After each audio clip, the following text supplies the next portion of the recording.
Right, I'm really excited because I wrote a book. It's not that I'm excited about. I'm excited about the fact that I was offered a publishing contract by a well-established publisher.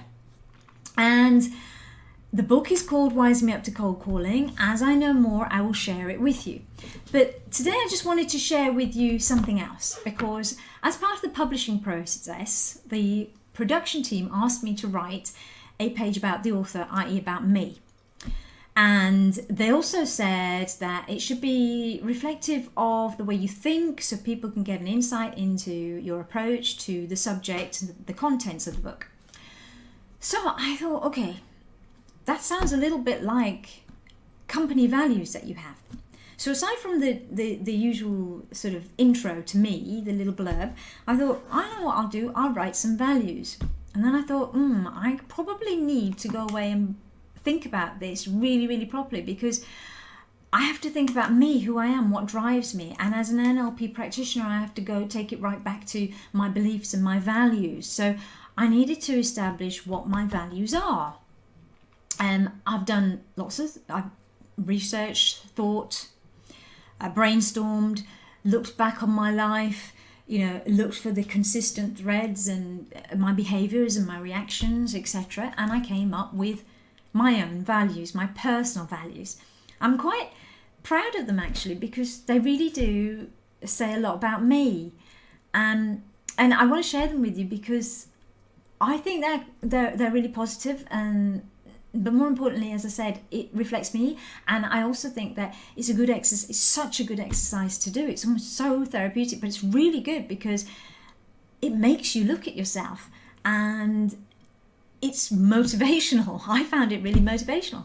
So my 5 values, here goes. My first one is honesty is the key to respect and honor. Be honest. Don't lie. I'm not suggesting anybody does, but sometimes when you're on the phone, you might feel like you want to not perhaps disclose the truth. So when a gatekeeper might say to you, are you a salesperson? Why not say yes? Why would you want to say no? Make it easy for the other person to understand who you are. Be honest. Be honest with other people. The other thing about being honest is about being able to hold your hand up when you don't really understand something.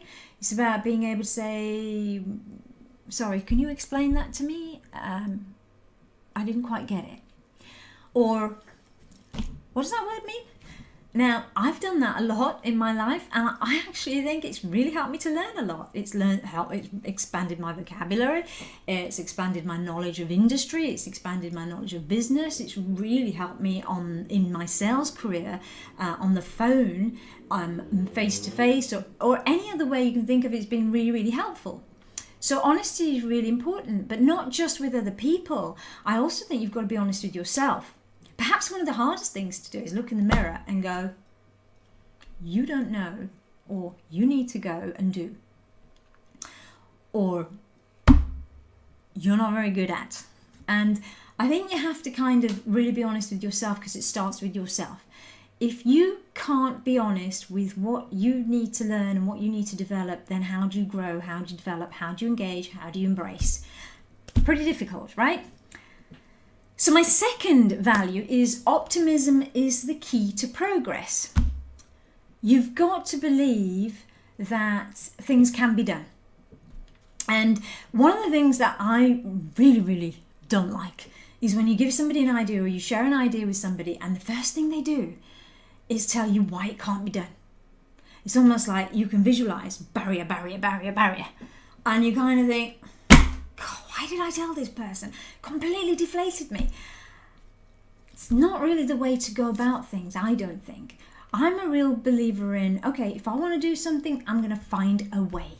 I'm not going to, I'm just not going to think about barriers. I mean, I've been a single mum for many years. I escaped an abusive marriage, and I carried on with my career, which took me abroad internationally.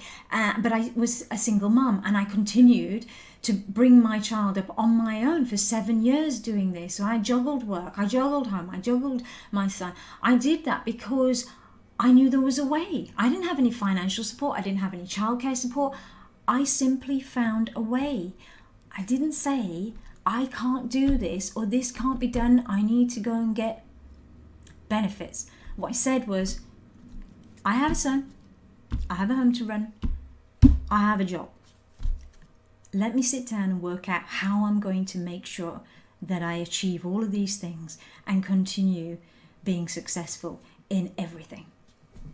So optimism is the key to progress. The third one I want to share with you is that risk is just another word for exploring. Now, many people say, and quite rightly, that, if something doesn't go quite to plan, then don't worry about it. Just learn from it. Understand what didn't quite work. So analyze it. Take the time out to analyze it. I suppose it's not so much that people, I think a lot of people understand that, falling down is not a bad thing. You can learn from it. But I'm not sure everybody, takes the time out to sit and analyze, because there's a lot of impatience in the world today. People are always short of time. And it's kind of really quite ironic, because it's that time that actually gives you the results. It's that time that you have to sit down and take out to analyze what you've done to be able to get the results. I always say to salespeople, if you have a meeting or you make a call, you have communication with a customer and the outcome that you expected didn't quite happen, then analyze what you did. It's not so much about dwelling on what you did, so I emphasize that again. It's about what you learned from what you did, not what you did. That's the key. Number 4, love is the key to sustainability. If you do anything in life, love it.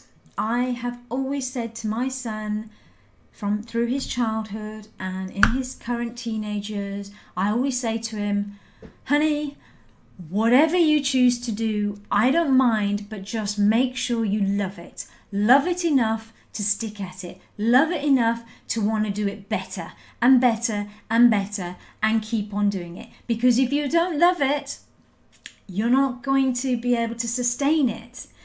And no matter how much financial reward you get at the beginning, it'll fizzle out because the love isn't there. So really love what you do and only do what you love. Because if you do what you love, the financial reward comes with it anyway.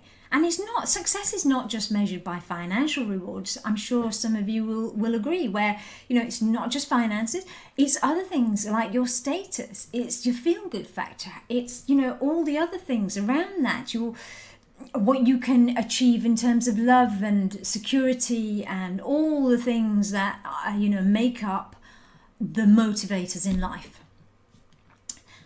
Love what you do, really important. And 5th, and finally, for me, my 5 values is karma is real. I always say to salespeople when they're on the phone and they come off it and I'm coaching them and I say, okay, would you listen to what you just said? And I say it to you. Would you listen to you? And if you wouldn't, then why'd you say it? Now, there's lots and lots of advice about how you should behave on the phone or face-to-face or, in any situation, in any sales situation. And I think my answer to that is it's all about karma. Remember, what goes around comes around.